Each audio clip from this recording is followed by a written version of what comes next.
people in Bing William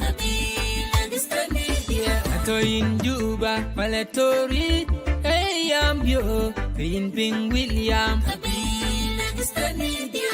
in Benti wala kwaju hey wow in Bing William Ato in Malkal wala Pinyaram in Bing William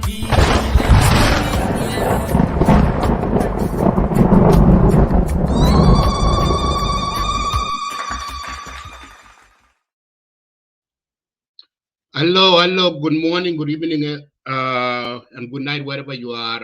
Welcome to Lake State Media. My name is Mayen Majongdit, and my guest in the studio with me this morning, and this meeting in Juba is Honorable Peter Mayen Majongdit.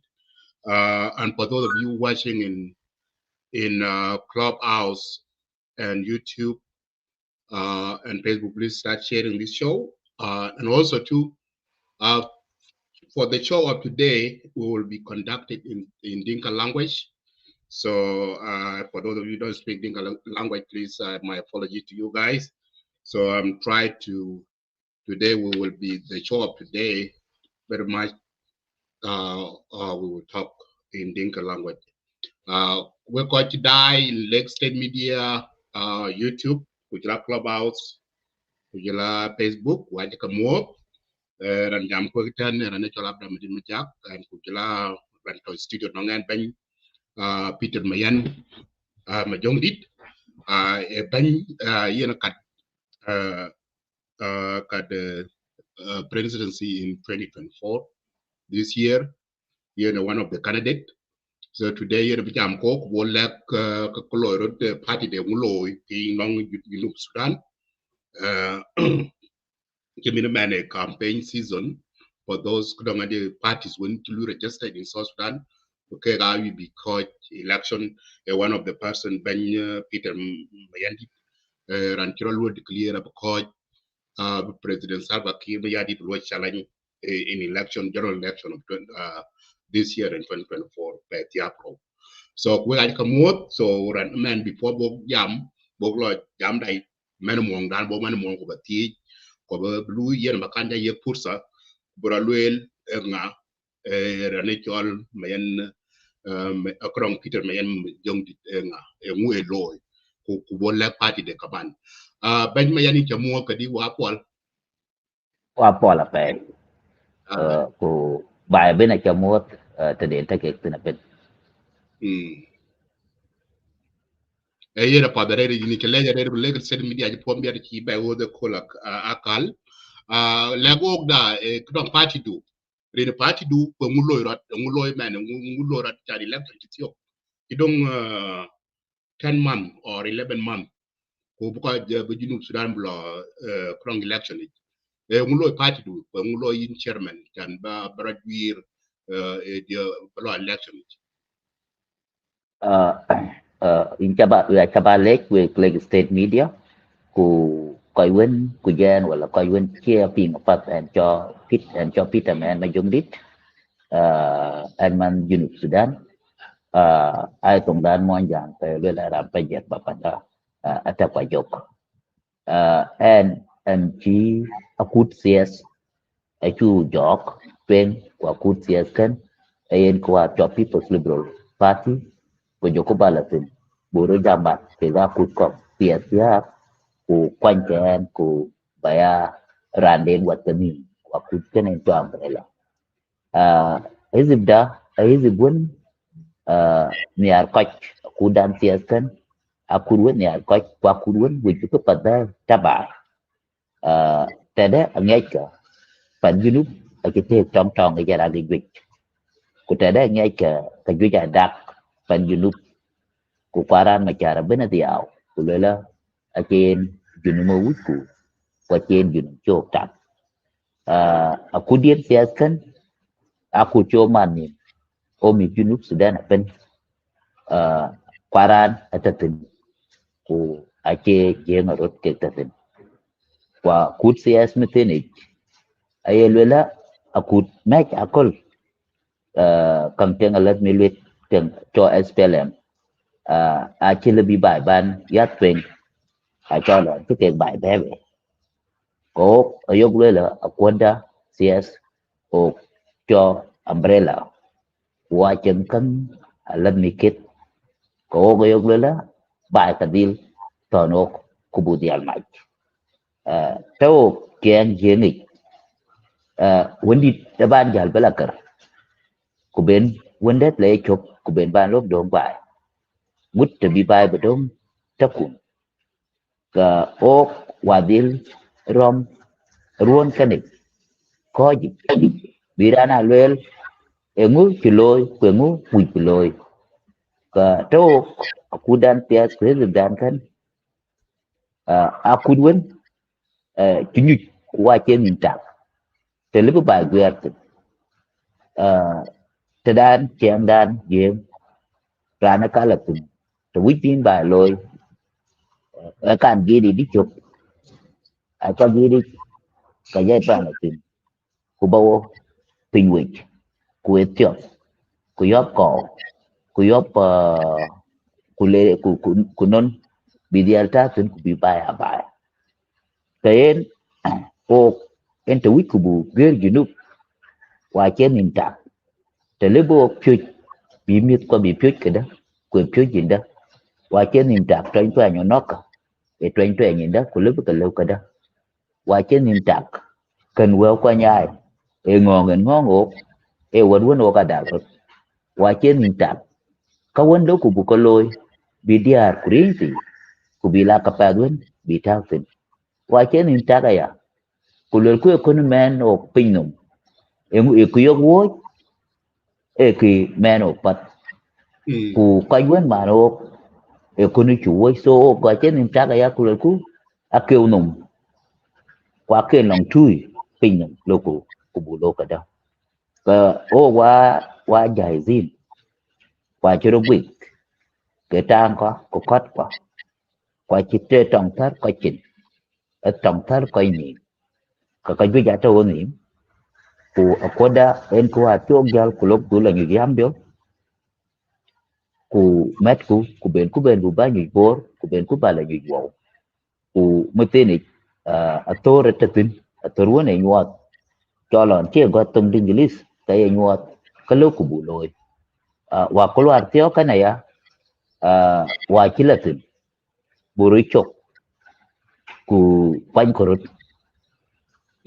bu banda bu quanh ku na banda ku ta ku loy ku bia ku dia ra loy wala pa chi ka quanh ku ka yun tu ka quanh ka ka won là trong cs ku cha le luôn ke trong nông ku che trong ran dang quanh te ye li ni la ten ke ma ku chi ran ten ma tok ko wala ten cs ku chu ku bu jam la ruru ku bu jam jamun te yitin ku bi bai bi ke ga pin ku tong twen quên cái chỗ right for the pay ở cần trong à cô bu ko yare kata ku para na wi bia ma trong wa chi ka ja to ka coi đọc ka coi ba ku le ka la ruek ai ba ni ne thế en ke ka lak pa ma en tu chiro loi ka chi to ra ge ro junut ku bi ka đọc ka ku le la lak ba la ma ku bi ka qua kuti nhỏ đến từ thuyền con mạch pe cả bet qua chỉ lừa cả cút vốn được ba treo về dịch các quy để luôn vì akuma bây giờ tapping cái ô ban cho pe cả bet cái ô đal cái cô ban đã vốn cái này cả đun phết cái chế có thua qua dịch phát ở bên bộ cúc cu mà lôi quên tập bi anh tin wazir ai tổng đàn viên cả cái rào quấn để bờ bài quậy ở chú xem qua chính thức chưa liều qua cút qua cát qua cút vì bị trọng alo con em vì bị quay coi cô có ai chơi cái mít khác quay chơi cái bài khác nghe cái mình ai bị coi cô qua ran ai bị coi để tự nhiên chuyện tình cái bài cô tự biến bài mai tình để coi bên tìnhกันai lấy yêu ini cari berapa lah bài mai cả bài là quê yin quay chơi ở chiếc quê yin iba cô nuôi tiệm được chúc loang được chúc aku chúc ai ran gêu ila cô lôi cọc cuốn cọc en cái rồi kau cẩn trọng en trường chỗ rải phốt bu phút đan xé cân bu lele o quay đấy cả là khol khol cả दिन của cái nhà tôi gì quay chút chỗ bơi riêng qua đúc ta bài bu lek bài quanh cổ cầu bu cấp rồi của ta quanh nghe cô qua ký cảm thor bu để dịch ký cảm thor của paran này cậu thì leo ben ai à tiếng bài bu đục của đó là bu ta tin của ta le bài đục karan mà chả cái nghĩ nhụt của nghĩ chặt của ta nghĩ gì chắc cái lời cấp bậc là kiến mình thì dễ là có aja ta in kiri dia min aliwi menyen e kepengu bajata ku kede da kero akute tinakol ke ga spelem kwa ke ga kunme ke ala ken bilwet de gro de kidit ku ka che pon ngai a cho ke chem ran thia ka wi ran to ku bi cham ka ku dan sia ken wa che pu por wa che ni ra le ja tuo wala le ke da ni de rit o ayo gle la ron đẹp ke be ken ku mi di ken ku jam la ru ken adil jan awi ku buran bu bai pada cho junub buru da lagi tin ale ke wo kalelan kana cha wo chiran che wo ku lo ko chuyện ke loy mena di o be ge ta tin chi diol jong pa aku ku loy in nom kwa ge ter ke ka tem ku ko lo le ter ke ka a cha kwa yu ka lu repair within road to pat ki cha no piu aliu panakim aliu kwe ja le lo kwa chili buka lo ni dek keten don chu ka tin le be ke di a cho lwak ne bu ran ko ka le bi ran bu lo tiao to ku chi to ati la ni ngi te le den twen ya a bu ben kete da ka en a wi ku bi kwa ran a ben ku bu lu ran ta er ran ta ba ku ken ken en ku wi ku ke ga chi le bu lu te kin na ku ma won ki luai gam a cho lui ka te da kwa ku ma won ne a trọng ka pa do ba ku chen ba ja ga kan ba chuột te mình kaloro dio ku ka pe me te ni kam twitch ku ka ya be ku ka warap ku tong tong ki ku kut ka ku tong tong ka ake yuk tin ka pat da no ba gwa jal ten ku le ke committee dor ka la jam e green ki kut den ke bebe ku we ka a we suppose ku bi mi da la su ku le ke a we suppose bu ka to bi ra la panakim ku ke ka me te ni ake ben den luang tin ten bi ka ba la ga mo te ni kwa ke tonga ya ake ki be me zani ake di ki cho security en ti ja lo me zani di bita security ko ata ge po yunu ko me le ran de tar ke ka yo ke ka yunu bi na ro ka ke ki ka to mi rin sia drai ka en we yunu bin a kwan ka kut ba ron kwen an ka ja ba le ko ke cha kwan ku le lin me en wen me yong dit in dil ko ga le la pop ko le le ka dang ka tan mo mi wa ko ki ko we yunu bin ku we je ma ben aya ne ar ku ba ko ke en an che ran won là vô xỉa xa trạch và là giếng cả chữ man của là giếng cả yên là của là cái này là yên là will phải thua mình ran mà chờ chứ biết chỉ man chọn cái un và tìm chỉ un biết cái man cái tìm ấy giờ đấy bây giờ đó ấy chỉ ra rồi ấy thì chỉ phiêu tin của thì chỉ quen nằm tin tiền tan tốt qua chơi coi này mình để lại gì qua để coi này mình muốn đi qua ra nạp bên bị junub nia của lục quốc quyền từ giờ bài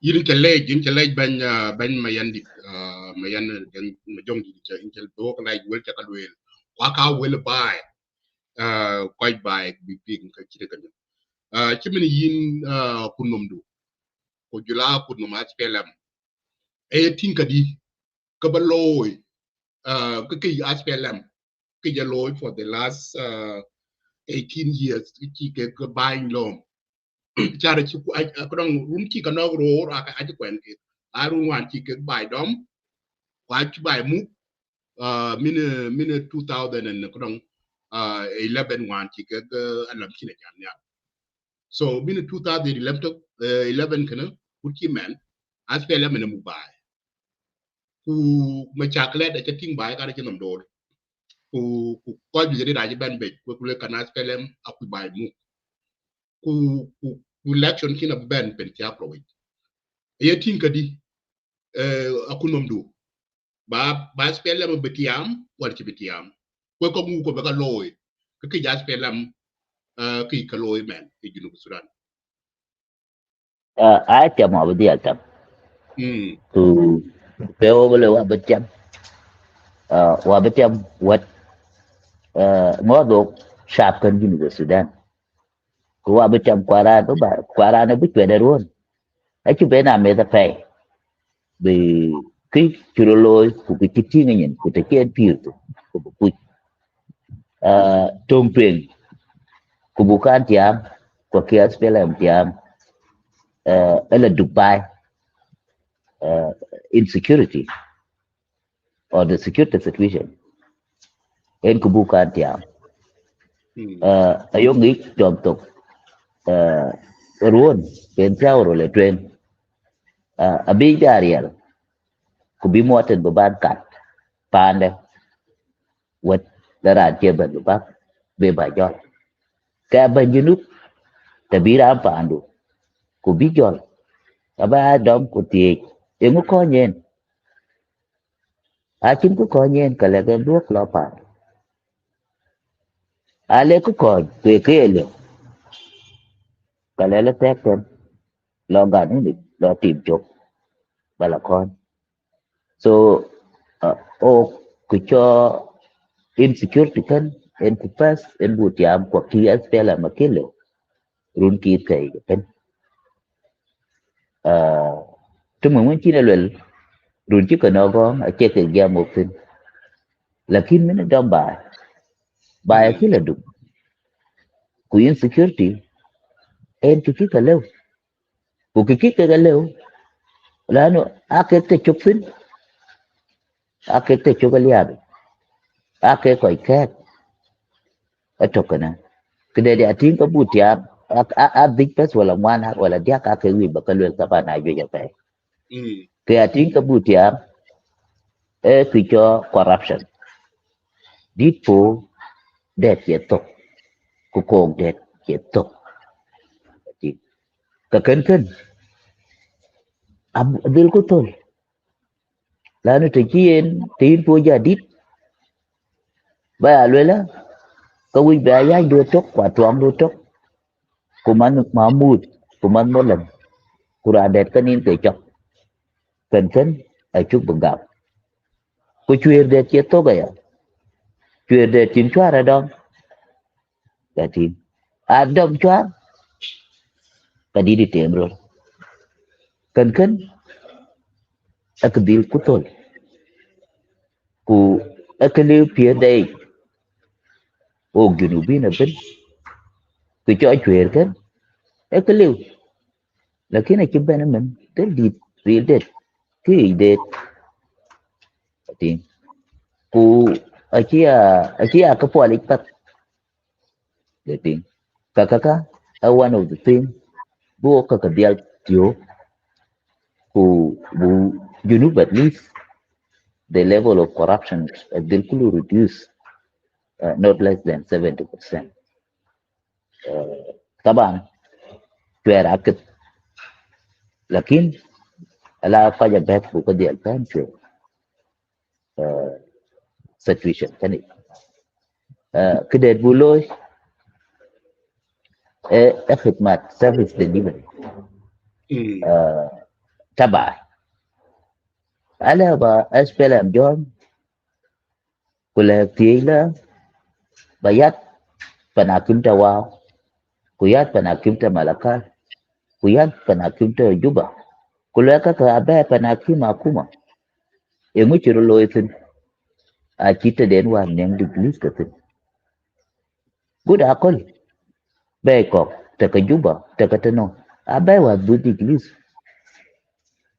gek gek tung labor en gek tung chitok gek lebar kazal abudrun e ke ban tok at tok tek tek ke so de ga ki kaloi a plan ena jalwel so ere ating ai phi ka cha spela me ke ta sim ki kilo phi ai ka dang pada kim te bu we ka ya ko a ti ka tia a ti por tia ma ya ka ti ku o ke mu o an yol dan kan ena ran ni ku pur ki da ka ti kawari rana burke ke tekin kudu purin moten kabi kangich lon bi na dial te ke ati kala tele bai ben be kan ka be pya ba chin be ben be men kala ruan te da kwa ba kawari elel ka be pya ta ka teno a chin ki ka tiam gut ka chin ya le gam ke ka ting timen rek iban lai biran panda be ben belan du be ba dai lao ku lai ku a chi ka tiam ka ting nhúc ta pi ga de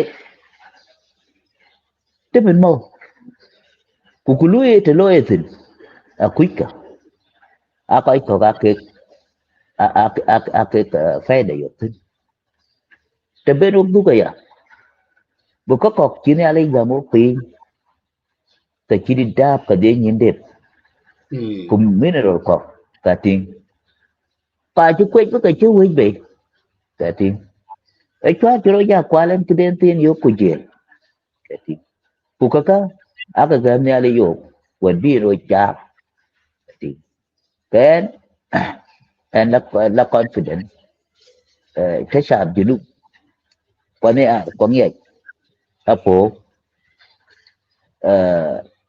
junub akini ala ibu pol betap kaya alanda ala tabi ena di albabe tin ku ka chubai bebe ayoga ba ka bebe lakin luai tu dal kulun kan en lo bi balo tawe ku bati te kai wen ne alwai ku chik kwa de di ada rot cho ka jal ke gas pela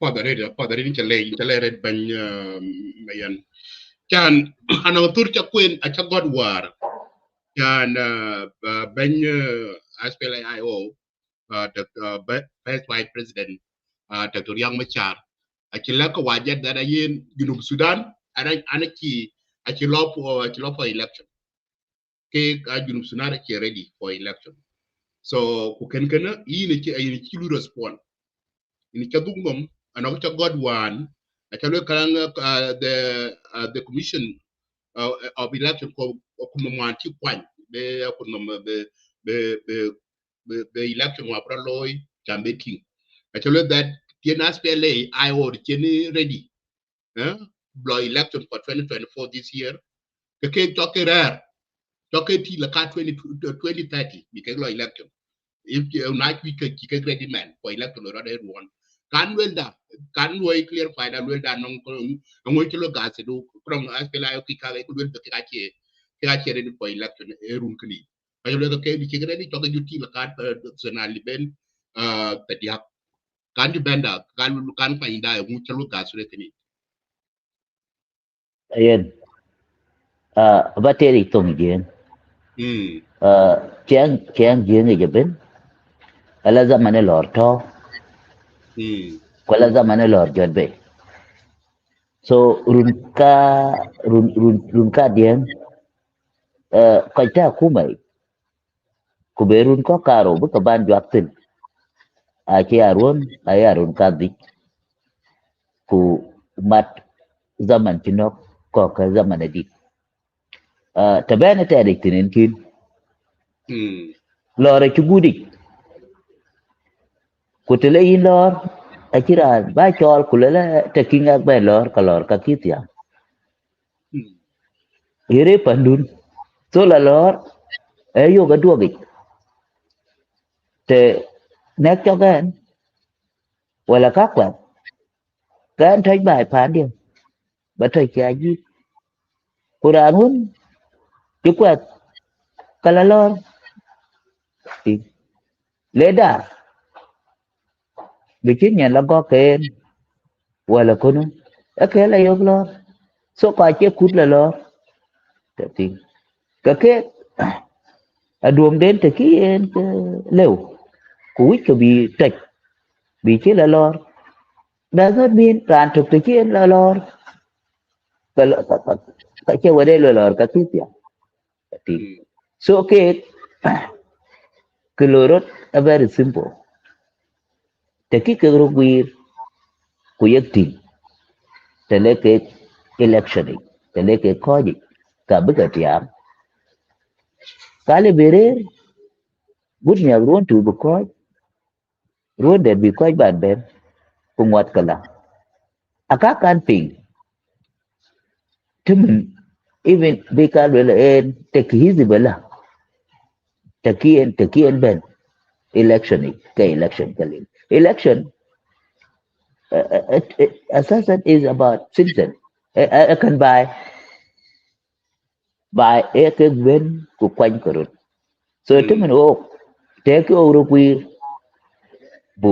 bu ở tọt đó cho buông bài mạch bu gót ku chokoropi ku lu ku ka kwan ka tiếng ngô chule wa cái ngô chule wa du kien du ba là ben ben đó tiếng wa lel kwa tiếng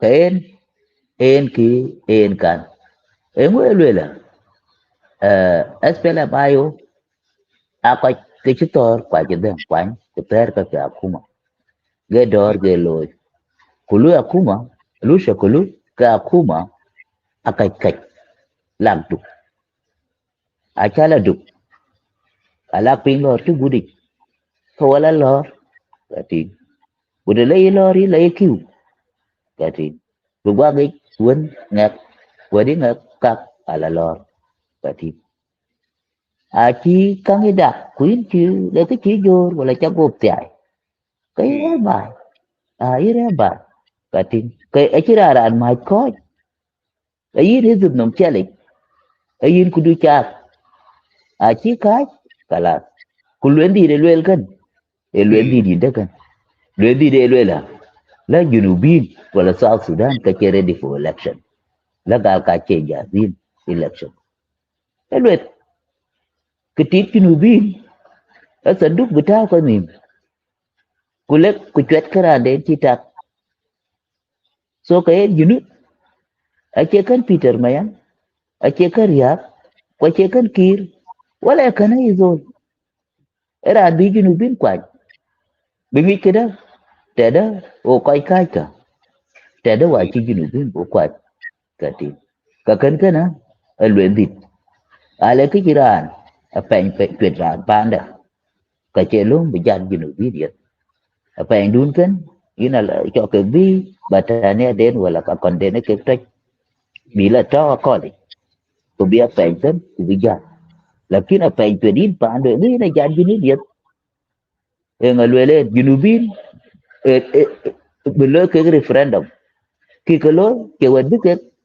la biru ku marut awon pe ke ku marut ki got ke ngadia dusturi ken bu ko ya kum wad pe ke ko ya cha rawun da po rawun kin po rawun da bu ko ko tapi ku kana tuot kate ke rul pet tut ke junubin ku le ke da ke ka du kien bi ka ke la gwir lakini anan guys nyan cho junub wi batut kwan la wakien ke na point ku ba gam pan padare ko padin jalle ban Mayandit anoran tung MPs one is bo one kilo achilwel kalanga ban ki kujila riyang machar ana wi bi ka yek 5 years run kedi run kokedi bi ka yek bi ke bai kum chan electoral pro loy chan ke ga bi ka yek run kokedi bi ke ba mu ngu chiri ken kwa jore da chi la be kikin yare in wet ken kono wet no kang elwel e mo janwel kalanga ana kin ma tip e kin tol dep a kin tol e kin ma so kan ko ga ben me kula a ken e kdong e to gedan ki ken elwel lakini a kin tol e kin ma ki da ke ki ran ken elwel that ban riak jira ban ki na wi bi ka yek ru ko ke di ke bay mu ko ki ni lak bra loy yi na ngu ba le ke ci keni e lo support e gam ke ran ke lo ran MP that from by from adio ku mai tio mu bay kana mu riak ko mu ban sal pa ki ma yadi ay bi ko bay yek ru ko ke di ke bay ba mu ke kan e tin kadi ati chi junub priop mo ai talking ai che ran to gana ta kwa che ka ke ka ro ke ka la ko che tor kwa la pin so e kunu ku chi ke junub priop ai ko loy ko de jog e kina dai wo ka ben ko tin cho dollar rồi mình yen chi đốt bài trở riêng ok rồi tên e ko tia ko so te wi ka gabrin ka di pat ka cho ka go iran ni jam bi junub bi bu ka tiok ku ja ka gabrin ka di ku run ka di e kam ko num run chi ka nok thôi num e ke gwi e ke gli run ka di nyelo le ka ban gam ke hala ka gabrin ka di e ko nu bi lok loy chi man nyale chi ban junub bu barer ke wala le ke det bro lo war akin ko arot ipat ke ga ban kwa e bai bebe kwa la bai bila re ka dang lak tok ba yu pe akop ta ke ku moi ke nin cha ta tin ku pir ka kira ne ar ka rai ta ke ku pari ti bidom kwari buka capur ke ba nya che ke chui pa tu men tap gut ta bala ten ban tok tin gut cha la ten ban tok tin even cham ba cha pa ya eh ka beni tori ke en ken e a ting luen dit luen dit kulu e na padare ni ai me mo abijal buglo tong lo rod tong abie ke gu a cho go ere wo monjang chan tweet ku jala ngo anaru dia ku monjang ko wono wada ko chuti mu kana ki kunyare dore u chol kem miditik chan tweet ku ngo ga miditik ano riem kem ke ko tong a chira lo re ku banki re chi bia do di do a chi banki re chi lo le di kana ku mi ti kana rot chemin war kol pe war anong chi ban order chi ban ha presidential resolution conflict a chi ha kana be ko ngok so ku kan ku wen tu tin kan resolution ki ban ya be kan war kan tin kan resolution kan po tan tu tin akimi de abia ki knyare akimi de twet akiki knyare in resolution kan kaman anong resolution akimi tin resolution ka ya da ki ka be so mu yi balwele kane ya yeje yin ban mayan majongdit kimi yiran ne yin ban mun ka le ban ya bi kwa bi ko bi no sukan bi kwa ban yi ban ba koy mu ma chakal tweet ko ngok ba lo kadi ba lo sol kadi ba lo ilu kadi the way man to ting banki ra ki ngok ko tweet kan ro ta tla ala rum ke ro man ko tingi tiro loy te yin ya le ni kwa ba ne ban mu ba loy ki ban kir ki je loy chan ba dor ba bay kam the tweet ko ngok ayena ko la twen kudu le ich tong twen in ke le okay amitik gudan akiran kirwa kan kamken ke amitik lakin mitik te chi ke wala le ke ka wa e ngwe loy yun bai yun mit kwa ngi ja mit ku ka de e lai nang nyen pinyer la ne ya mach ko te le yin mach ba pol ba nok nyen ka ngwat ki la twen ke yo te ka ya ting ka po di ku bale a chi lo ka ya ku ki ting man ka na bi ban ka yin ring twen ka ting bala gel tok twen te tu ka ting chana le ben te won ka tin ka ki e re ya ting ka tweet ke ga bi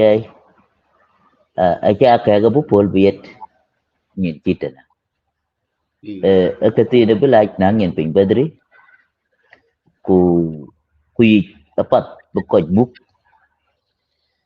ku ya ting te le gin ga kan ke ye ndu ku kan ke ye ndu ka ting atong de te chi dak ku mi te chi ke ting ai ka dom ka dia awi bakatat ke ku nyoy ke pi ku yo ti wi chi ya da ku le nga gen cha ka jol ku le nga cha ka jol ku tag ye den ka ting ka jal ke mi ka bi la tu ka kwen ya leadership kan kana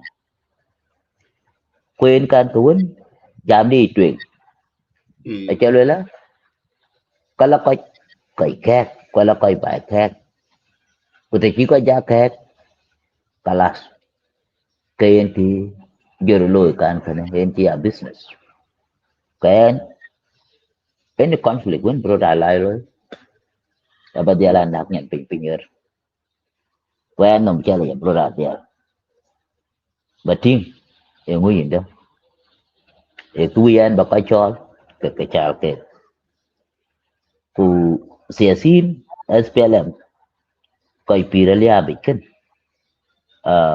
zaman này đã betul tidak apa akan bukan dia loh wakil kita akan koi kue kada akan koi kue je coach jadi jual team wejuy cukup lah tu bukan gamwe dan Sudan boleh lah galu abi dah tak culeo woga aja ke bar wel nim jadi bekat ko bekat bakah gam ku kaka and a lot of detail because waran wazir ana kitao committee kana abai wala na yuk ke cham kai tin ku ke kono gabaja kulara borik kati ku ko kan kana entebe era luaite ku akakan akatin polik te tiang cho mình trên đi ở cái quý vị ngạc luộc gì được phật ở chứ ngạc luộc gì được cả đó cả là truyền là kiến bây giờ là truyền cái đó vì đó giờ bé cái đó là nó thế cái chấm tính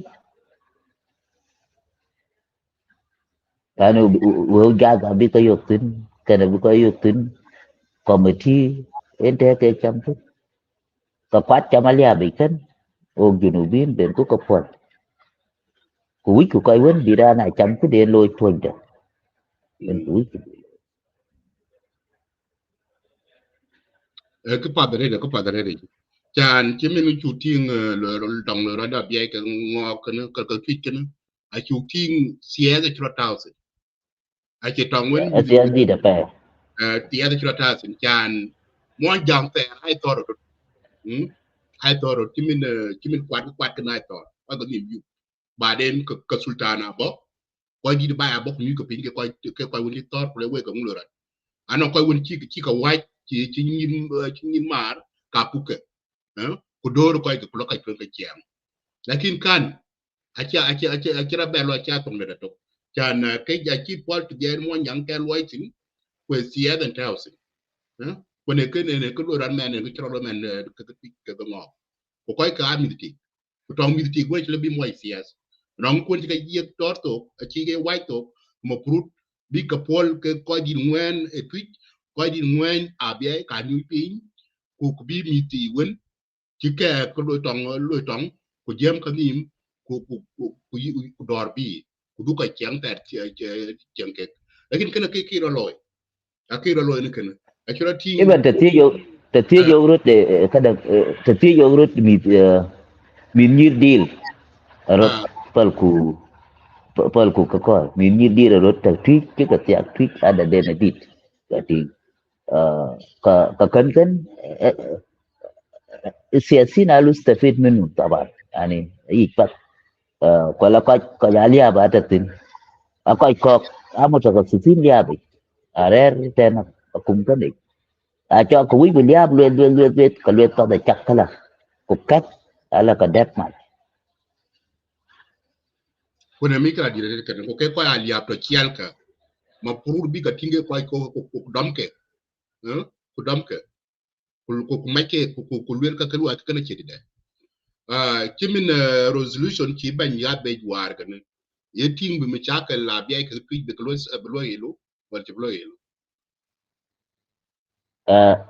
en cái tinga po war kia là quả dốc aduk berodial because asasan akhirnya kan again tadi kau kira la miklah kain to be honest jadi lebih beta ada ya nare bu jal kwa jok ku via kon teman wa kela ku jela kon ku le tri jadi ku jel tri ku la via jadi ku ebu wa tok jadi even if the jam ka kita ku le wek mal kata kai ka jadi aya ting ke kadang lalu resolution kata cakap lalu mesti ni implementation dah ya ni tapi kalau itu okay abu dah kira lagi lakin implementation dah bentuk ngadikin bentuk hakim kan warapin bentuk chief administrator kan ngopkin ku kuat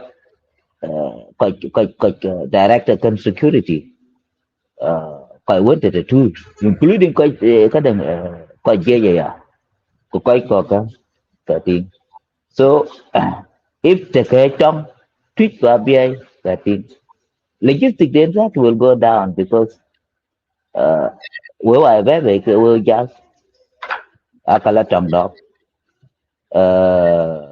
cái gì cho phải cái tiền cái aka quý vị ra này nhìn tiếng từ này đi của tiếng có vấn đề rồi cụ thể bây giờ yo gin chele bala tweet ko in chele tenela kala insecurity ngo ngu wiyen then I agree well like this issue of atum chiru baka lo te na ya issue elwe la bank elwe control bu chiram te ko ku bi chi have access ka ting ya di jare te ko ti nyot be akek ben kan even though I'm presidential candidate now ka ting ana jala ten bala rumbe ka ping ka ting ku bagi bala wow ku bagi bala kwa jok ka ting a chin cái gì yan ka ting coi khóc rồi lại à cái nó ê cái thích của lại làm bắt nó cái làm chen ngôi nhà thế làm Uh, có nhan nó and ai làm có nhan bắt có ba là gần thì right chọn cái được ga bi ja no ko kuna apa ku ken an ko ke ko ba ni kana ba mi po kwor pe ko lo ku wen ko ki ating men ke ban chok to ku mai kana ta na ba cha chi nim ja do la chi nim ja ku pi ju ba ko chin kul to bra ba cha chi min ke lo men ni cha ping pro ye par mon jang ko lo re tu su ra kwa ga ting re ni par mon jang non wen no pan wen ki lo no re pe ni chi bat ine ra biting ran ken ken ci lan ne krom Peter Majongdit kan yine ti ci da pan mo jang pere bay bi kala pen wen ki bay kan mu lakin koy ci to junub koy to jubaka e ko ke ga lo bay alu ka ki da ci ko to bra rat jot bra bay koy won mu ke koy won bra bay ko bela tin koy won to pan mo jang lakin kene ye loy ke ma pru be kene ya lên là coi khóc sẽ đã là run ta đi cái là bị cái là bài bản đến ka ñu ti kañum tinga ce yi kan yen banki ra mu groupe biara da ba jot bro biar par mo yang kula ñu ke koy ke min ko lorat be re twi ke ngok tiyo kan mo pro bro biar wala en lo en nom chali chỉ là để level level en ban en ye mum de block kula ka ñoy pi ku biar ko ba chak nga to wala ko e yena pa na ko ke ro ci ti ci wal ta nay ba ka pul nyal en Daniel Deng ci ti that honor Majongdit the country has been taken by cartel. What would be the way to deal with those who are beneficiary of the oil money alone? The government of Kir Riak have promoted the communities military against each community. How will you stop this? So, en ki jam ok fin kana ne ci Daniel ci tie jen kene lot ma julo joben question den ci kene question for the ready. okay cái cho counter insurgency kan yani tabat kan liab yunun kan ku bien kan bakal liab bi bakal kek ku shan bi ko japir akage kan adil ko ku ten ko tin abalag junubin ko bakati junubin e gadi ke junubi e gadi ke junubi ten so te og junubin ben dom tok cutting from the president to anybody cutting ala rights and we could be ala equal rights leben ko de biuk junub kumel kacha cutting ko adil jan ake adil jan because jalden en kine chokwa jok ke chokwa jok jal SPLM so SPLM te jelen kala ba ben bila nyuj kating ai beneficiaries ken angel te lo cham nyap kwa jabet abugwa penel kule anti SPLM and yellow family and red colors they may change colors anytime yani chan for the purpose we benefit kana I'm not relating it and confidentially maybe a personal statement kating wariagwa kating achayok mandia and tijal pin kanom ko an tijal akin gop kanyaranda kating ku ina ya nimbulo gyali kin gop kanyaranda so basically a principle kating that personally I have and I'm very much determined kating en ko are lo war en an le ko war jela wa gare na jal kala ko kating ko an kin are kala kating I check mangwar to get one muga. But despite that fact, I'm still buying for the presidency. I check what dear, what buy. Then lekran kan that I'm ready to cut off kan. Who reform in the oil industry that too.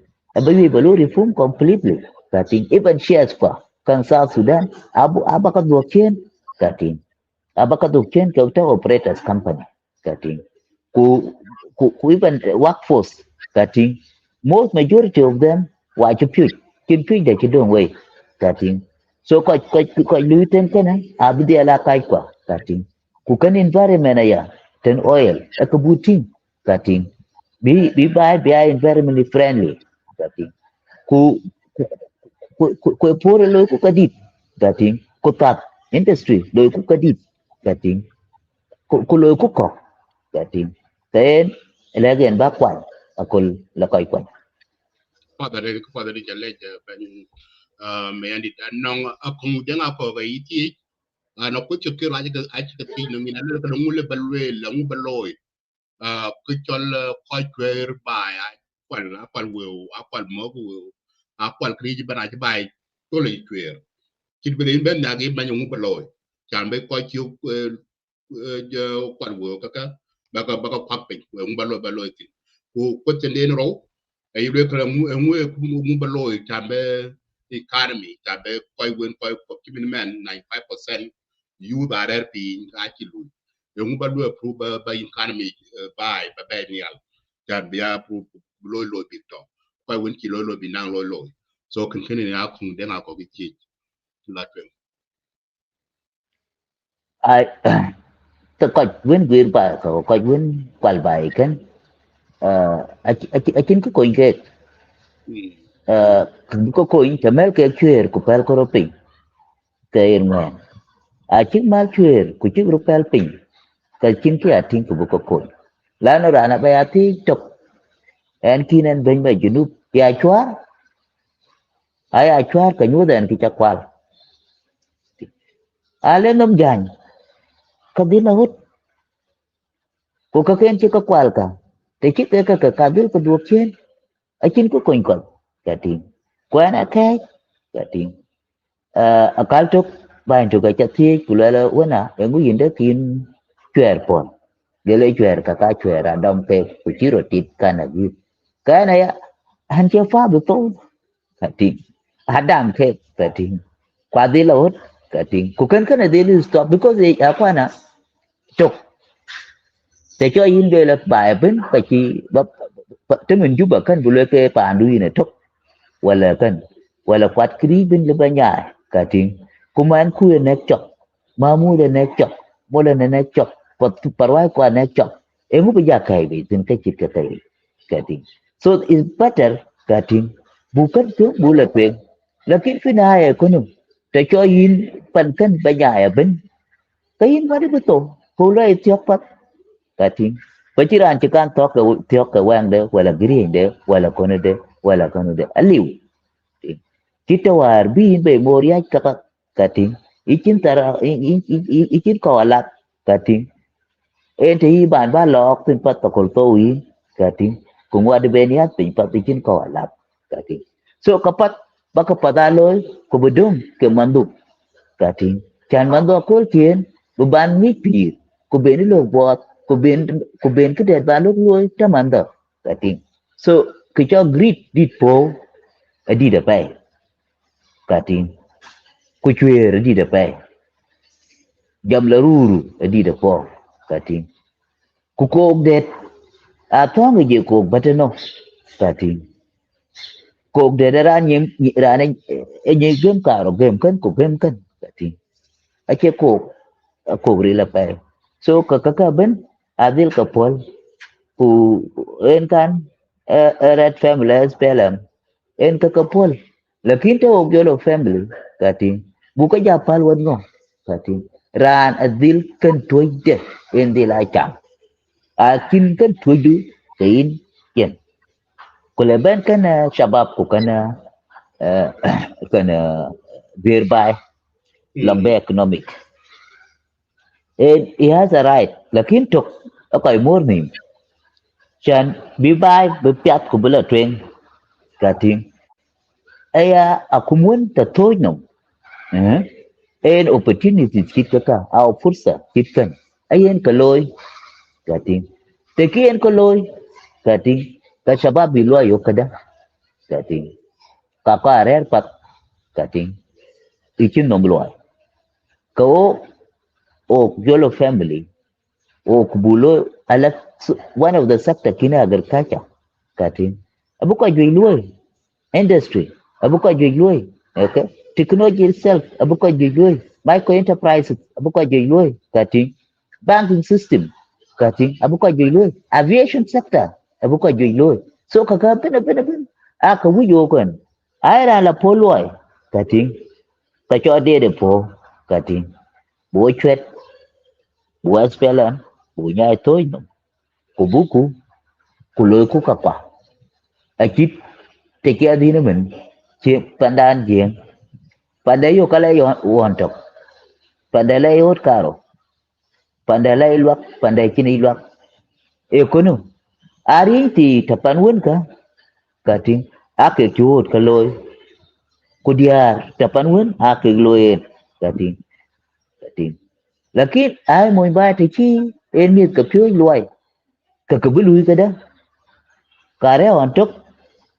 la be ko gi yo ke pan wontok kwale ding ti tiar kating te da nyira be ya ata gu ga ba ku ke ronde junub be pan le bu ka rer te chiri ten kati ani ala ikana chiro jai to kindi ala iban gam we akoi te yo gam kriye ben e piu atatin kati ku je chen po ku koi loy ku chwer kati ku dit po en ja kan wel twen kati ku mel koi loy ku mel koi ku pat tek tek kati ku mel koi tom kati ka mel koi ke engo relik kin relik kwala dual ko ga ya ka ci kan tek te chit ki dan kan be ko air kati good America kan ka la civil war kati you know Turkey recently etong ko kati le so te mel ok tom ku chu ko po pin ku dil ban mach bi ban pat ban abare yin la yendu te mun war ya ngui le la cho ran war ko oi ka gam yenda kati kai gam yendu ku lo twen ka dil bu pan kan chok Ko da rede nanan tong to club spiritual pire no gran non ki non soli bacci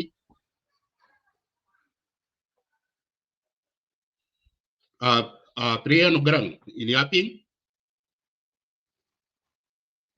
Okay, so you need to I Yes, yeah. I non I non just want to ask a very, just want to raise a point to the chairman. not I heard most of his point, which is very great, and Mayan is one of the most people with the strong policies that I see. Yes, I want to talk about the border issue. Like right now, we have a border dispute with Kenya, which was a Ilimi triangle, but now Kenya have increased this border, and no one is talking about it.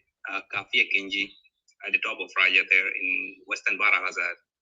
So when the Yellow family take over, how are we going to address all those issues? Because now we still continue to witness annexation into our territory. Otherwise, the Yellow family is on the right track. Thank you, Chairman Peter Mayen. thank you Brain Kurang. Latwing Ben Mayan but job question. yeah actually this is just simple because it's not just simple as such. It's actually a real issue, and it's one of the issues that I definitely want you people to vote me in, because we do not apparently have a clear foreign policy that guides our interactions, our relations, either with the neighbors or either with the region or either even with Africa. Even though apparently the president is the head of East Africa community, but also what are our positions and when it comes to dealing and our relations with East Africa. Simple. Let me just clarify you. Our foreign policy is based on one primary principle: do to us the way you want us to treat you. Basically, the other way saying that the way you treat us is the same way we treat you. Uh, we are not really going to be lean and soft, as I have seen with the Red family, when it comes to issues of border and also with issues to do with our relations or treatment of our South Sudanese in foreign nations. I have had a lot of reports with a lot of evidence how South Sudanese are actually mistreated in so many countries, particularly the few whom I may not mention today. And we here treat foreign with a total respect, including giving them business opportunity without license and without taxes. And doesn't happen in their own country. So the triangle, that one definitely, I'm going to form a serious, I'm going to form a new border commissions, not the current one, which is headed by McQuay. And I'm going not to put in, the failure of these border commissions, apparently, it is because it's headed by politicians. But the border commissions which I'm really going to form is going to be headed by technocrat, expert South Sudanese with huge and vast experience. We still have them, even though they are few. And I will look into that. If it means that we go to court, we are ready to go to court. And I also condemn and don't agree to the fact that the border between Sudan and South Sudan, it has taken that much time until today. This is because basically South Sudanese that were living in Khartoum, particularly some politicians whom we know are influencing the system of the Red family. Yes, they're South Sudanese politicians. They have the right to participate in South Sudan politics, but not at the expense of South Sudanese. Okay, thank you. The next, let me give this chance to What. What? Go ahead with your question. In the name of the Republic of South Sudan. Yeah, greeted you back. Thank you, my brother. I greet the candidate for the presidency, Mayen Majongdit. Yeah. You also Barino and Majongdit. I have two questions. Sudan, honorable. I don't call you honorable, you people. Go honorable belong to the judges.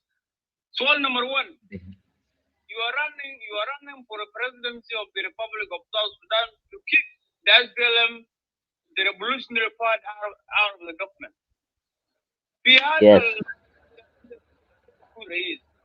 And Kunta was the minister of humanitarian disaster management. And I haven't seen you make a visit when we have disasters, we have flooding issues. It's my Amal Zierra, he has a staff, Ushabak, it's a Mamat Alum Zierra. Udada could raise the Geneva Sudan. How will you translate that? Soal number two, you went and make a visit to Awul. As it can't begin to see Butana with Awul. You went to Awul for a visit and you caused an incident in the, in a non-violent state. Let's gamble up the Kura and you went and you put 3 bullets in the air. And that day, I will almost slide into the war. When a leader like you create a havoc that could have turned into a violence because of negligence, how can we trust you?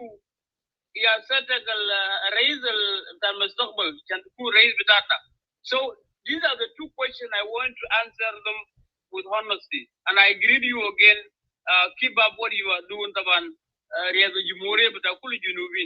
You try your best, and if you win, الكلام القبيل انت قلت ده بتاع الحراميه ده الحركه الشعبيه ده عمل افاق كثير مفترض كان يعمل تصفيات للسياسيين الحراميه والملاهي زمان جاي من السودان القديم لكن unfortunately الحركه الشعبيه become the god بقى سلف كير بيجي بتاع جنوب السودان.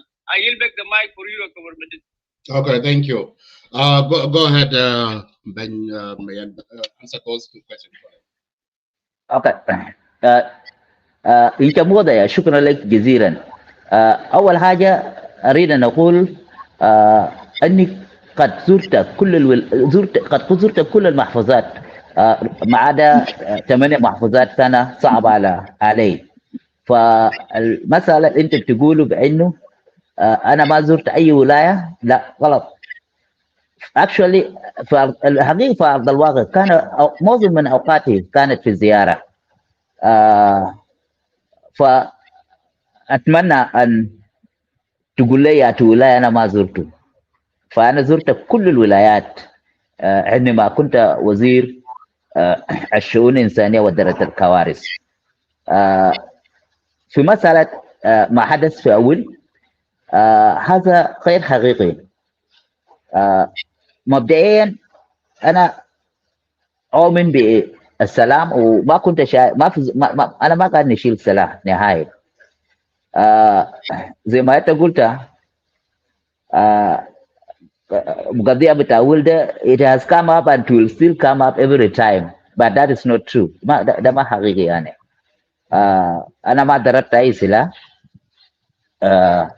ولي لو سألتك هسه أنت نسيبي قلت هل if I was violent or if I was a bad Nasib, could your daughter, who is currently now the deputy governor and now she's acting governor, she is now in Kwajuk as a deputy governor.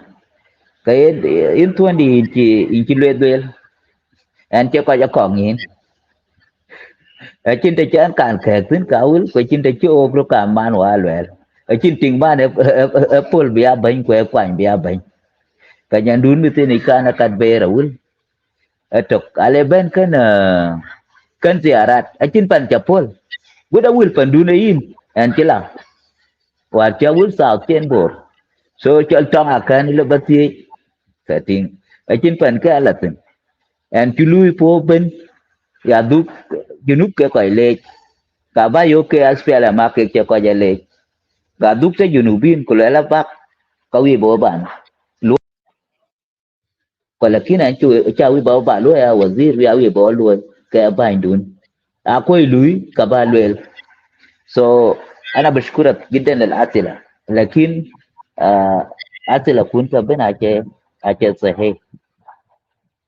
Thank you, thank you, Ben Mayen. Question, but Jobo, and I think so. This question should be put to rest for those of son and daughter from Will, because every time, yeah, this question is coming up, and I think there are some rumors. Sometimes people always come and said, "Oh, this thing happened," but when the person who is and come and answer those questions should be believed that okay, this is not happened because some rumors. So and I hope you answer this question truly. This is the second time you've been asked and in this show and you have to answer them. I hope this question will be put to rest for those son and doubt of a will. I hope you answer them. The next time probably nobody will come up and ask you the same question. So let me give this another. Yeah, let me give this the last question to Majok from Majak, are you Majongdit? Are you there? Yes, I'm here. Okay, go ahead. Yeah, the Honorable Peter Mayen Majongdit, future presidential candidate for South Sudan, and and I believe that, and I hope also you should spread your own interview to all the media or the social media, and you should you have a very good planning, but you have to spread different English and Tongomanya like Yaman Chinja. So I have a question only. One question: if you become a president of South Sudan, how could you pick it out? Because now I believe 95% of the business being owned by the foreigners. And people become the best people now. And a lot of the businesses, hotel, shop, all the way country is owned by the foreign people. How do you will do to empower our people to become self-sufficient, to become to be able to be have their own business, to be able to not rely on the foreign now all the resources are in foreign hands. That's the first. The second question,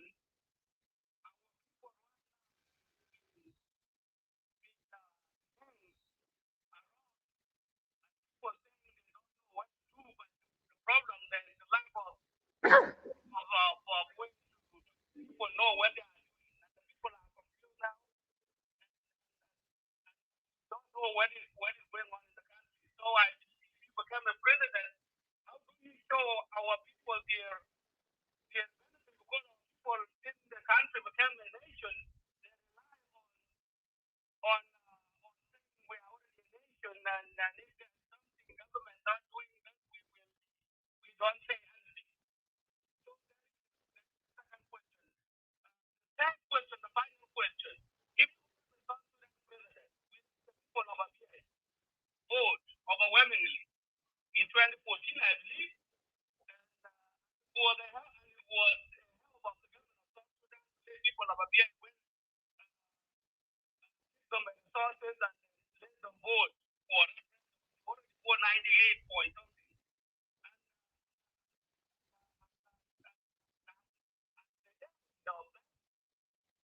For government or our national parliament or our government decline not to accept a referendum to let all know we are with people of Abia. If you become the president of South Sudan, what do you do with those three questions? Thank you so much. And your program is good, but I hope you will keep doing that interview even for language. Thank you. Thank you, Jack. Yes, for today interview, we every time we do an interview in English or Arabic, but today we try to make it in Dinka language, so to reach out to other Dinka community. But yeah, but yes, you are right. So the next time he will be conduct the interview with English or Arabic. So go ahead, Honorable Peter Mayen. Actually, his sound was very low. So could you again repeat those questions back to me? Okay, so can you repeat your question again? Let me see here.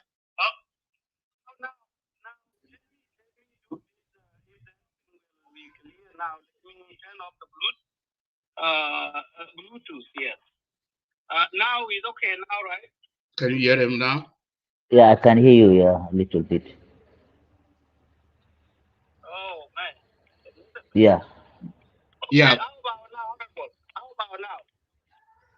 Now I can hear you. Okay.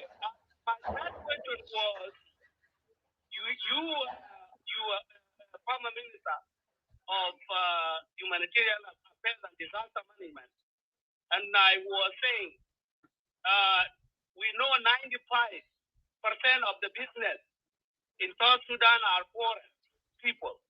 If you become a South Sudan president, to empower our people to be able to take the job like the business or something like that, because now everything in South Sudan which is business rely on foreign hands.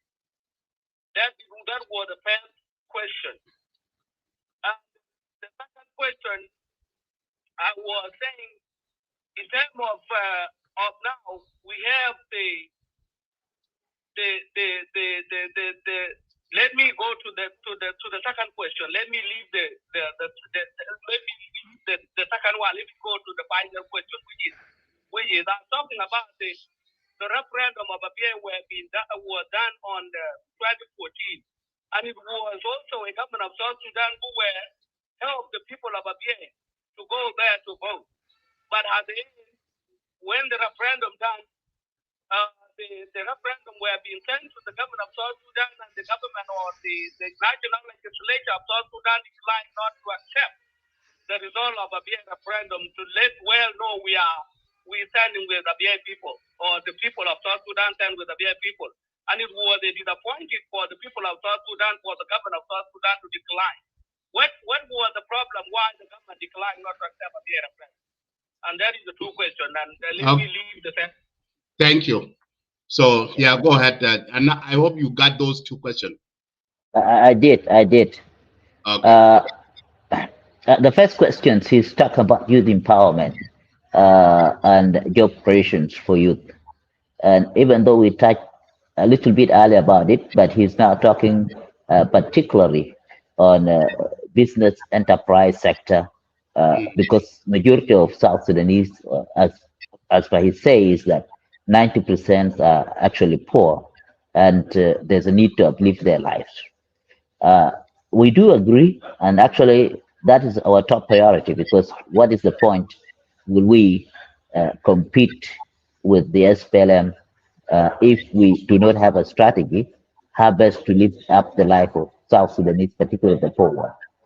I will first tell him that we are not just going to be ambitious as such to have promises that perhaps we will not fulfill them in particular time, but we will wanted to inform you that we are going to encourage the enterprise to most of the youth and encourage most of the families to be more productive. And we are going to take the case where we have seen in so many countries, and we're going to work very hard, to bridge the gap between the rich and poor, so that we have a strong middle class. Once we have a strong middle class empowered, then there you have bridged the gap between rich and the poor.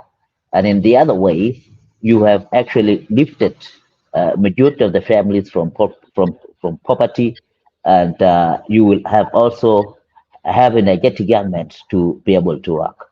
I do agree absolutely with him that apparently here in South Sudan, you only have the poor and the rich. And I want to promise him that we are going to uh, have a very powerful middle class, and we're going to really work out a lot of the sectors that can definitely, within shortest times, can be able to lift most of the family out of poverty. The state has to do a lot. The government has to do a lot. When it comes to the managing masala bit ABI, with ABI, yes, a referendum was done, but to my point of view, it was done at the back doors. At the back doors where few intellectuals, few individuals within a bay were financed, and they went as a bay referendum. And yes, perhaps by that time, the the government of Southern Sudan by then perhaps may have had certain reason, but I don't agree that we were it had any effect to do with the referendum, because referendum was absolutely a mandate of people of South Sudan, and they have choose secessions, and we have become a republic. But what is my approach when it comes to this? First, it will be great because the parliament by then will be elected parliament, which have the people mandate to rectify the ABI referendum resolution.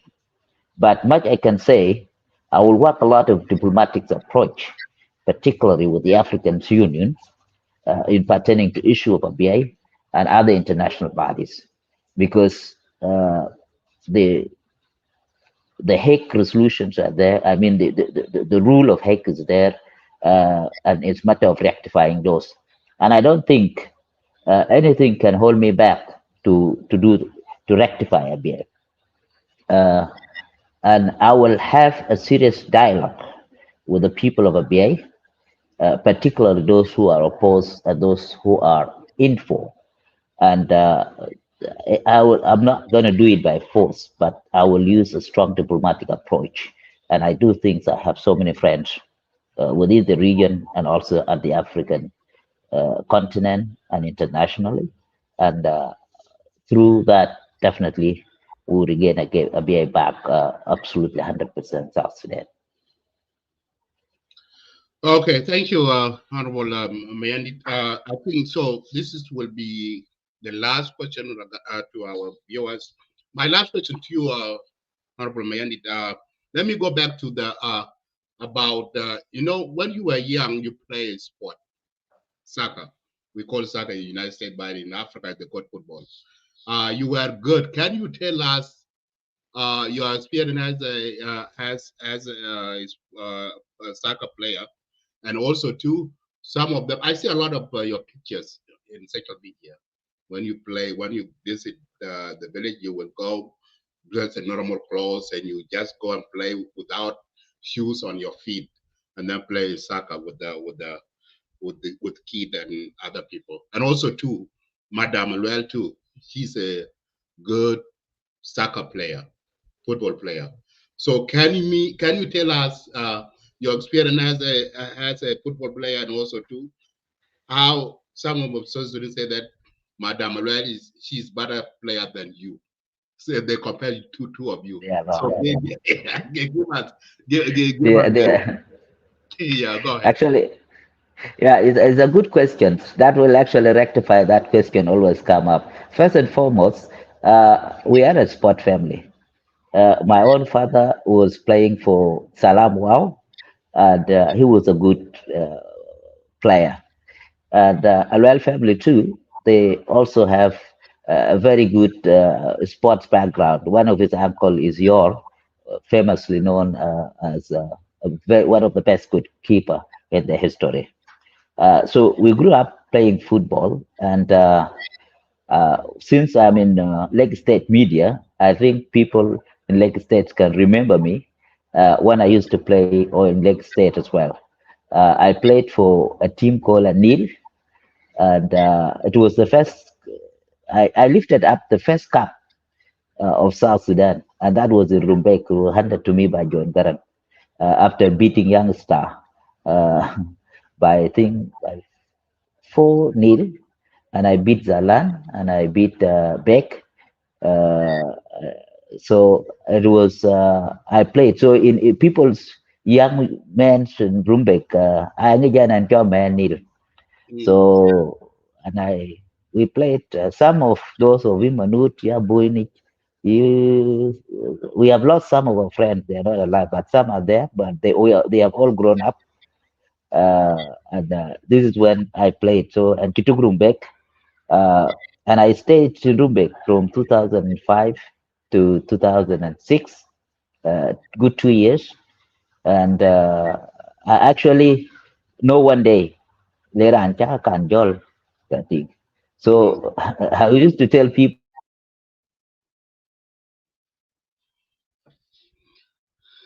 Sorry guys, his network is frozen, so wait for him so we can.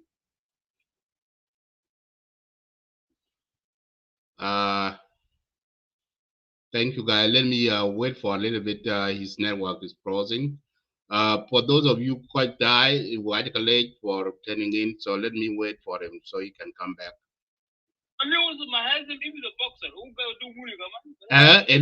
What did he say? What? If he's a boxer, who gonna do Guni or Okay, let us. Yeah, I will ask him if he come back. Yeah, and yeah, that was a good. Yeah, so it's good. He's a good player, you know, basketball.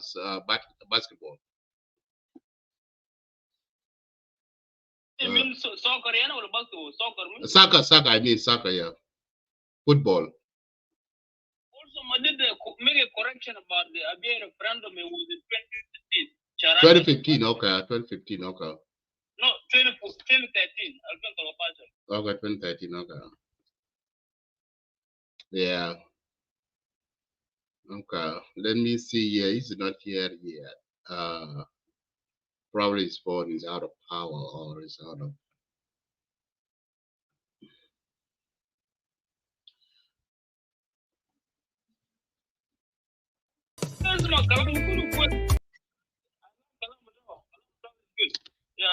Yeah, he's having a very good vision. Yeah, he's having a good vision. Yeah, he's doing a lot of campaign, you know. He got back home and he's doing a lot of registration right now. So he's doing good. Okay. Kabar Manon, welcome. Yeah, I think you just come late and Honorable Peter Mayandit, he just drop off. So I'm just waiting for him a little bit. Maybe he will be back or not. So I will close down the studio. Okay, my greeting to you also and your guests. Yeah. I just join in, but I will listen later on to record it. No problem. Okay, sound good. Thank you.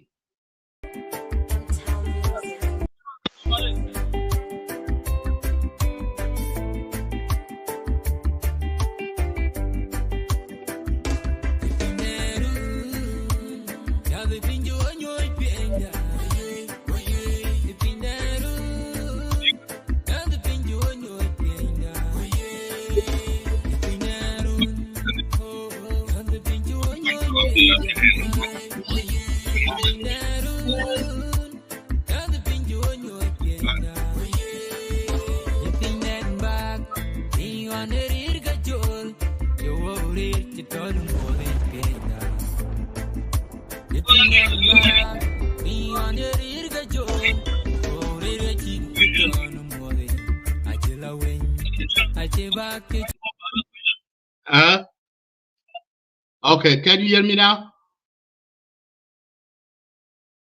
Yes, Samin again. We can hear you. Yeah, no, I'm talking to I think he logged in a different account. James, can you hear me? Okay, still.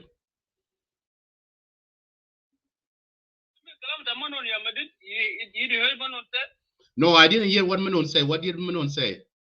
Manon said because the decree there is regarding Oh, yeah, that was the first question that I asked him in the beginning of the show. But he can refresh too. Yeah, he can refresh if he come back. So actually, that was the first question that I asked him.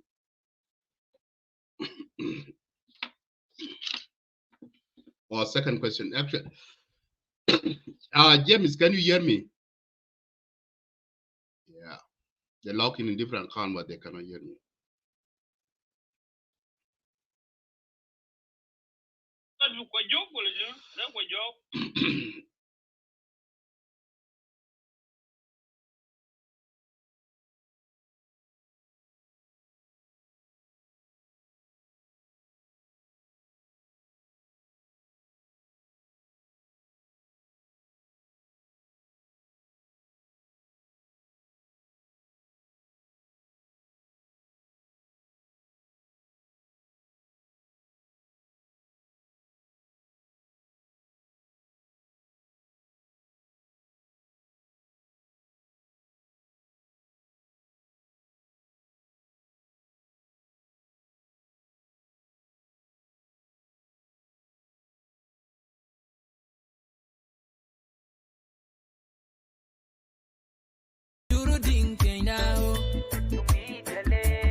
Ping William.